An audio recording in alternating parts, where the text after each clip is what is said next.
Hey, how you doing? Yet another legislative update. It's been a very busy week in Frankfort this last week. A lot of our bills are moving a little further. Check out the written part of that email that'll show you each bill, where it is, where it's going, and its current state.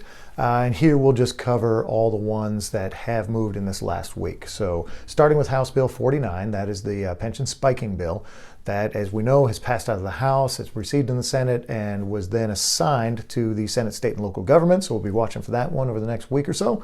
House Bill 151, this was Representative Prunty's bill that we thought might end up being a jacket for a new version of the EMS bill that has gone from 296 to 505. But actually, the language in 151 has now been moved into the current committee sub on 505, but we'll get to that in a minute. House Bill 227, this is Representative Mark Hart's bill for a recognition of First Responders Day, and that has passed out of committee, has had 2 readings in the House, and it is on the orders of the day for passage tomorrow, Monday. House Bill 297, with House Floor Amendment 3, this is the CERS separation language that we got into a pension housekeeping bill.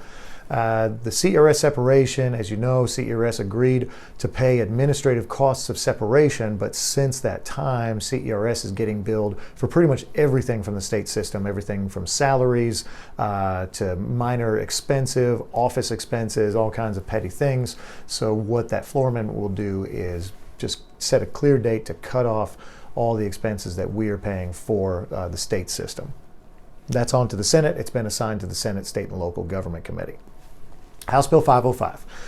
So this is the current version of the EMS bill. There has been a committee sub and then another committee sub. I've been in different meetings and negotiations all week on this one, including all weekend. It's just really kind of a nightmare, but we're trying to get as many organizations together to try to negotiate something like this that will work. On our side, we have the League of Cities, the Association of Counties, the fire chiefs, the ambulance providers, and of course us. On the other side is the Kentucky Hospital Association.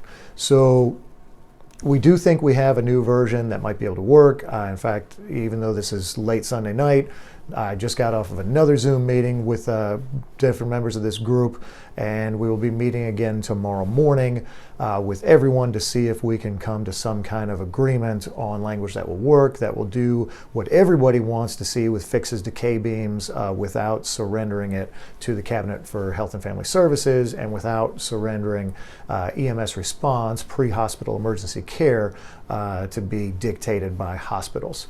So we feel kind of good about that, but we also, if it doesn't go through and we can't reach agreement, we also feel good on our ability, because of our coalition, to be able to stop it. So there'll be more coming out about that tomorrow. We may be putting out something early this week to let you know to either oppose something or perhaps to back off, and we might even be have something that we can support. There's a new House Bill, House Bill 562, and this would provide 48 hours of leave after a critical incident to any firefighter, police officer, EMT. Not sure how far this one's going to go, especially for those of us that are in very busy departments. I can't imagine being able to logistically take 48 hours of leave after every bad run.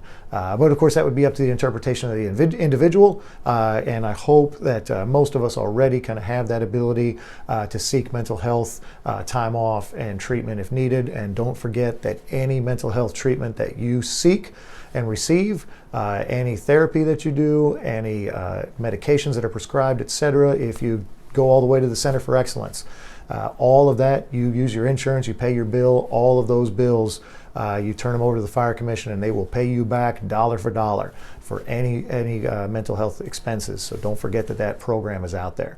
So in the meantime, anything else pops up, don't hesitate to reach out to myself, Secretary Treasurer Pletsky, and President Baer with any questions or concerns in any way that we can help you. So be safe out there, and we'll be talking to you again soon. Bye.